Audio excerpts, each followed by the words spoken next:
It's the Mighty Marvel Show, and I'm Paul, and I've got a Marvel Legends unboxing today. It is the Black Widow from the Avengers 60th anniversary. Look at this figure.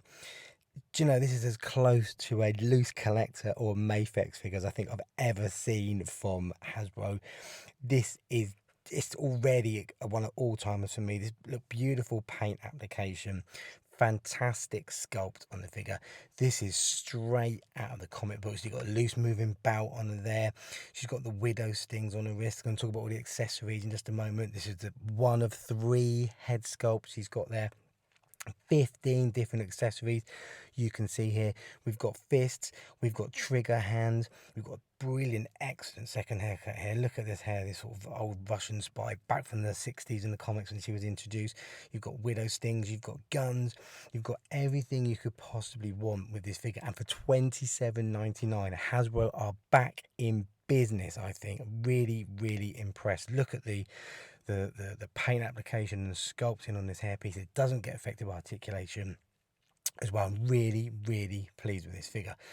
Let's start to have a look at some of the detail on her. So what I've done here, posed her up, changed the head sculpt. Now here you've got 2 guns. We're in real G.I. Joe territory here. Slight complaint, the one of the hands is actually very sort of rubbery, so actually the guns go in very easy. Trigger finger works. I'm going to talk about the paint application here as well. Let's do that now. Actually, look at the brilliant paint application here. You've got the zip. That's really great detail on the zip on the costume here, but those hands are a little bit gummy, so you do have to be a bit careful. They do get a bit loose holding the triggers in.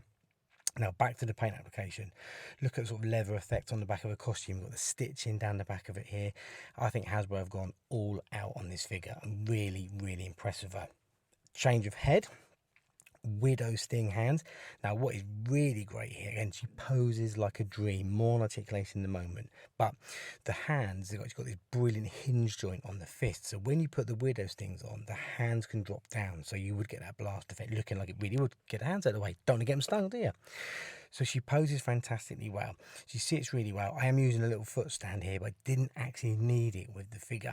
And in terms of the articulation, I've got my hand there. There's a female ab crunch, which is just a thing of perfection. So I'll just zoom the camera out here. So what I've done, I've now put the widow stings on it. So this is the smoke effects from the widow stings. They change very easy. I want to talk about the elbow articulation here. So double elbows, very clean joints on it. Looks really good. Great posing for holding up the guns. Obviously you want a super agile figure for this Black Widow, which is what you've got. She's a very agile lady. Butterfly joints, bicep swivel, elbows move very quickly, arms go up all the way up to the side there as well, to the shoulder level. So that's really good bend. That's perfect for shooting guns, perfect for punching. Fists up, there you go. Look, hinge joint on the fist as well.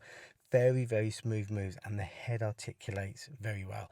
And I've got to say, she stands really well. Don't have toe articulation, which is a real shame, but other than that, look at the way she's standing here now. Look, her legs hold the pose fantastically well. I'm just so pleased with the way this figure moves. Double knee, talk about that now. Sweet double knee joint. Look at the bend back on there, and that is what you really want from a Black Widow figure. It's such a clean paint application. I love it so much. Toes, brilliant hinge, super smooth. That is a super smooth toe hinge, no issue at all. And then you've got the pivot on the ankle, and again, these move so well. Honestly, they've absolutely done so well with it. Always warm figures up when you take them out of the box, but there's no real need with this figure. She just poses fantastically well, and again, really strong knee joints. I mean, the legs of that's almost, I think that's as close to a Mayfex figure as I've seen, and big comparisons to the Red Sonja loose collector here for me as well. And again, she's got the walk on the go, she's got the smoke gun effects, which I've put on here as well. They've got everything covered with this figure. I think they've really done a really great job of it, so I'm very impressed. Right, scaled her up. Here she is with the other widows. 2 MCU, pretty much the similar height. Now the comic accurate Avengers team's jacket Black Widow there is a little bit taller, a little bit thinner, but I do think they work really well together.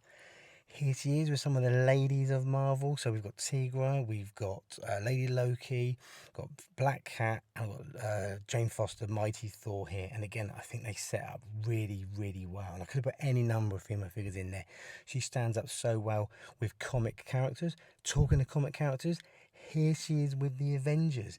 And I love the colour scheme here. This is a great set for me. I love the ways that the scale is perfect. She could hold her own in that team, and they look really, really well together.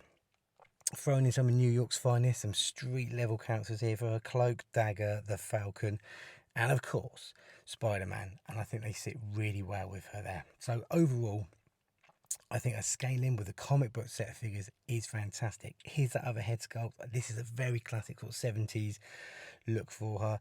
I can't say enough about this figure. Stay for the montage. I hope you will in this video. Give us a like and subscribe, and I'll see you again soon. Bye for now, everyone.